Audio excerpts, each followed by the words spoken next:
to go back to the president's comment on indiscriminate killing. Correct me if I'm wrong, John, but you seem to give the Israelis more of a benefit of the doubt than your own president. You said that the Israelis acting upon your advice. Can you give me an example of exactly where they acted upon your advice in terms of casualties? Civilian casualties are mounting. The attack on the south is just equally as bad as the attack in the north. So I'm happy to repeat it. I'm happy to repeat them. I gave them earlier. They moved into northern Gaza on the ground in a way that was much smaller than they had previously planned to do, and we think that that was an outgrowth of some of the advice and counsel that we provided them about urban warfare. They have reduced the number of airstrikes that they're conducting right now as they pursue Hamas terrorists in the south. They have published online maps of places where people can go or not to go. So you mentioned the casualty numbers is the same. So how could it be translated as all these measures has reduced the number of civilian casualties? Your question was, give me some examples, so I gave you some examples.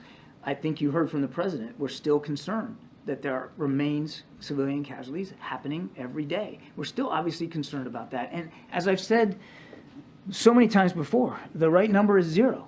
We don't want to see anybody hurt. We don't want to see anybody, any innocent life taken or wounded by this conflict. Thank you just so much. quickly, can I just ask this question, please? Just quickly. You said the phrase "from the river to the sea" has been so controversial in the U.S. Today, the son of the Prime Minister, Netanyahu's son, put it on his social media, "from the river to the sea." How can you explain that? And he said, this is the Israeli flag, from the river to the sea. So would you condemn You're what he's asking me to writing? speak for the Prime Minister's son. I'm not going to do that. I'm not going to do that. But I'm asking you to comment on this phrase that should be condemned equally. You said that whoever using it is called anti-Semitic, so now it's the Prime Minister's son who's using it. Is this anti-Semitic? I haven't seen that happen. I'm not going to speak for the Prime Minister's son and his social media account. I think you can understand why I wouldn't do that.